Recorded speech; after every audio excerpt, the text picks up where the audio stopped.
Uy, due date na ng loan ko. Hindi yata ako makakapagbayad on time. It's okay. Alam mo, mas better if maasikaso mo agad yan. Kaysa hayaan lang. Mas maaga kang kumilos, mas marami kang pwedeng gawin. Nahihiya kasi ako magsabi sa lender. Gets kita, pero okay lang yan. Much better na magsabi ka agad para alam nila yung situation mo. Mas matutulungan ka nila. May pwede ba akong gawin? Para mas maging manageable yung payment? Meron. Did you know na pwede mong i-check ang Skyro Flexi?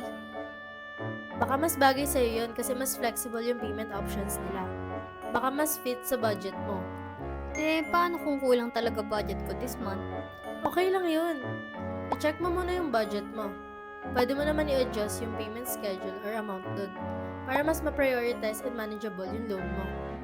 Sige, i-check ko nga yung Skyro Flexi. That's nice! Basta, if need mo ng mas flexible way to manage your payment, check mo lang yung Skyro Flexi para you can keep on track. Thanks, Cairo!